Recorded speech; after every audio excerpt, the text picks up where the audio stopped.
Get ready for a roller coaster of power, betrayal, and redemption as we condense Invincible Season 1 into an action-packed 10 minutes. Whew, here we go. From fatherly love to cosmic conflicts, this recap guarantees thrills. Buckle up, heroes. This is your express ticket to Invincible Season 1. So the story begins with the kid who discovers that his father is Earth's most powerful superhero. Cool. So powerful that you can compare him to Superman. He saves people, and sometimes while saving others, he also joins a group of superheroes known as Guardians. You know, just to help them. Now, these Guardians have superheroes like Green Ghost, who can make herself invisible and pass through things, and she can fly and stuff. And then you got War Woman. She's like the Wonder Woman of this show. Super powerful. Plus, she has a round hammer-like thing, which is neat. And then we have Red Rush. He's the Flash, basically. And then we got Aqua Russ, merman-like superhero who is the king of the ocean and can shoot water from his hands. I love this guy. Then we got Darkwing, a superhero who uses his gadgets to fight bad guys. He's like Batman. And then we have the Martian Man. He can expand himself, he make himself big. And last but not least, there is Immortal. He is Earth's oldest superhero and has been its guardian for ages. His powers are flying and super strength, and call him Superman Light, if you prefer. Yeah, so these Guardians, together with the help of Omni-Man, fight crime and bad soups. They're the friends of Omni-Man, though Omni-Man isn't part of the team.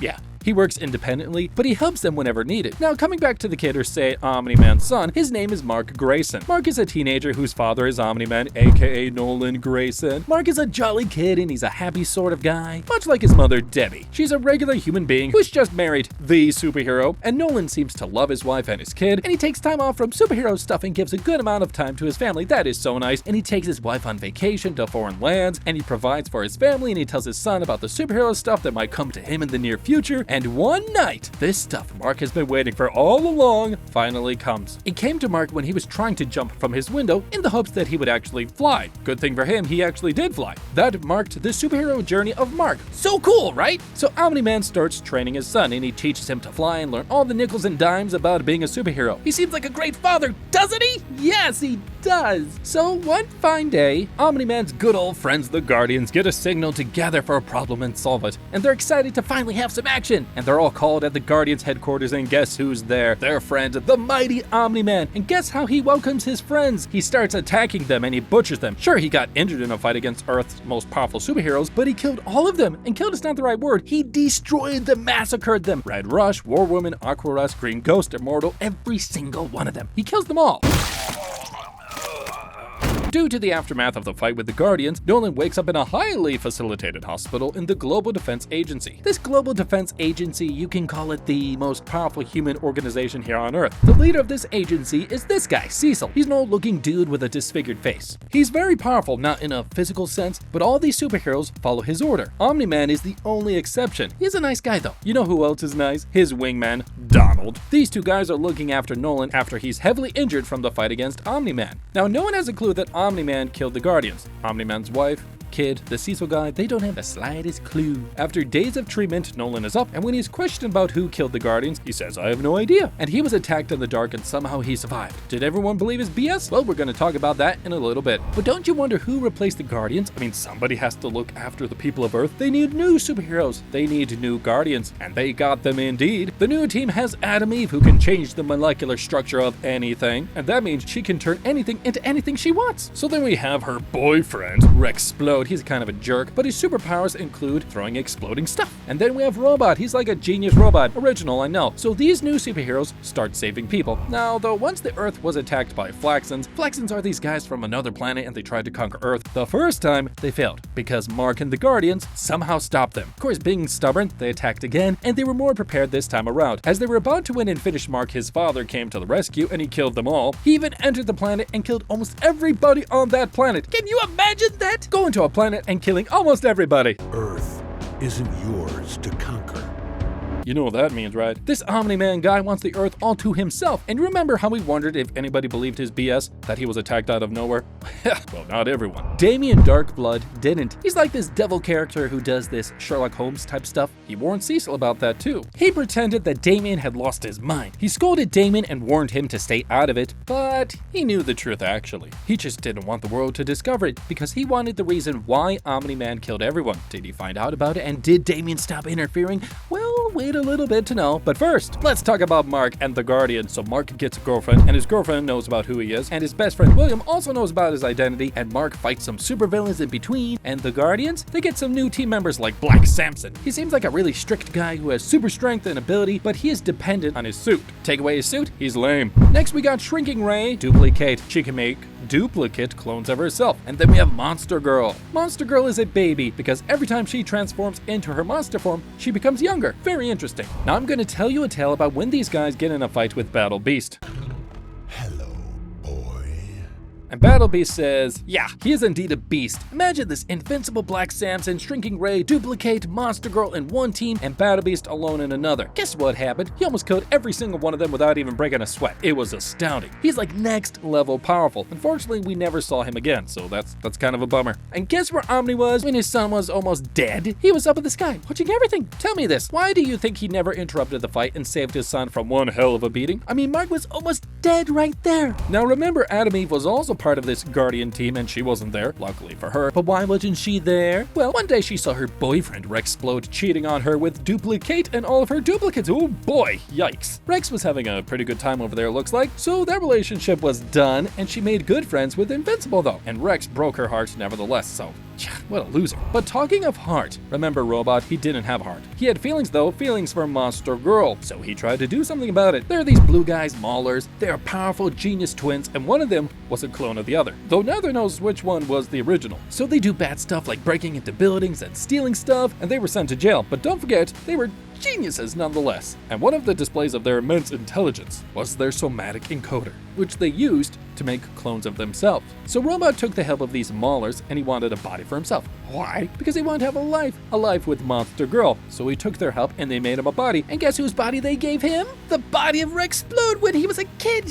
Whoa! That's because Monster Girl was actually attracted to him in the beginning, so Robot thought, what better body to get? So it becomes Rudy from Robot. Yeah. Let's go back to Damien, Cecil, and Omni-Man. Did Damien stop interfering? Nope. No, he didn't. So Cecil had sent him back to hell. But before he was sent back, he came to visit Debbie, Omni-Man's wife, when she was all alone. And he gave her a hint that Nolan killed all of the Guardians. And when she started digging deep, what she found out is that, whoa, it's true! And she was heartbroken. She confronted him. All this time he was living on Earth, he had one goal: to take over this planet and make it a part of Viltrum. Now this Viltrum is Omni-Man's home, and Omni-Man is one of the Viltrumites. All they do is conquer and rule other planets, and those who rebel, they destroy them completely. It's what they do. Nolan had the mission to conquer Earth and adjust it to Viltrumite rule. This was the story of Nolan. Now coming back to Cecil, he had put Nolan's home under surveillance, and Donald was leading that surveillance mission. Due to the surveillance, Cecil had proof that Omni-Man killed them all. He overheard the argument when Debbie confronted Omni-Man, and Omni-Man became furious and he flew off to declutter his mind. At this point, he didn't have a clue that his home was under surveillance. How did he not notice that? But when he was gone, Debbie was taken to Global Defense Academy headquarters, and Cecil told her that he knew everything and they needed a way to stop Omni-Man. And he proposed the help of Mark, but Debbie was not willing to put her son in danger. Smart mom. Omni-Man found out that the home is under surveillance, and well, he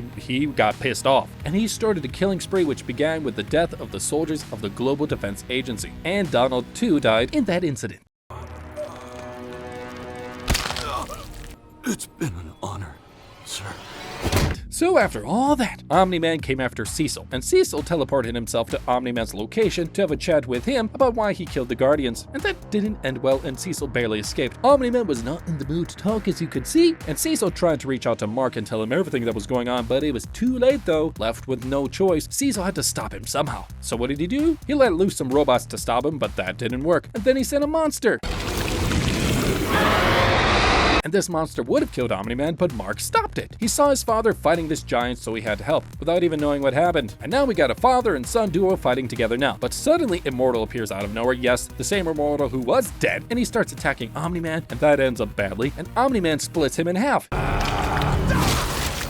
Yikes! So Mark is taking care of the monster by this time, and he is shocked to see the things happening there. He confronted his father, and his father tells him the whole plan, like how his plan was to conquer Earth and Mark should join him, and he also says Debbie was nothing but a pet. Youch, that's a zinger. And that made Mark understandably super mad. He did not want to be a part of this plan, and they got into a fight, and that was super intense. And they fought and fought, and the whole city had to suffer. So many buildings were destroyed, so many lives were lost. It all ended with Mark fatally wounded. Nolan couldn't finish him though. He couldn't do it. That tiny soft spot in his heart did not let him do it. But the fun thing about Viltrumites is that they really don't have a soft side, they're all about their mission. But something different happened here. Nolan did not kill his son. He was heartbroken to see his son lying on the ground covered in his own blood, so he flew away into space, and we can see some tears dropping from his eyes. And that marks the end of Season 1. But before we're done, let's cover some small but very important random events in Invincible before ending this whole thing. There's two big ones. The first one is Mark meeting Alan the alien. This Alan guy is an evaluation officer for something known as the Coalition of Planets,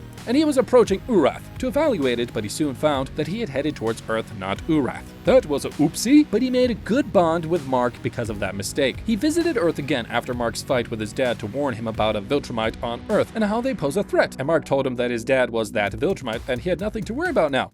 There's a Viltrumite living on your planet. And the second event is that some astronauts went to Mars to inspect it, and they were captured by the Martians there. Invincible came to the rescue, but one terrible thing happened. You see, Mars has sequids. These sequids are very dangerous. If they ever come into contact with a human, they can wreak havoc on the people of Mars, aka Martians. And they did, in fact. One of the sequids came into contact with an astronaut, and did it create havoc? Oh boy, it did. But what about this scientist, though? You may ask. Wasn't he saved like you said before? Well, it was his body double. Not exactly that guy. Invincible and other astronauts had no idea he wasn't the original. He was a Martian who had escaped from Mars, all cloned like one of the astronauts. And just for the record, this Martian had the power to take any human form. There. So that was all of Season 1. Any doubts you have are now cleared up, I hope. Any questions you have will be cleared up in Season 2. And if you want to know what happened in Season 2, check out our videos where we break down episode by episode Season 2. Thanks for watching, and let us know if you have any questions, because we will be happy to answer.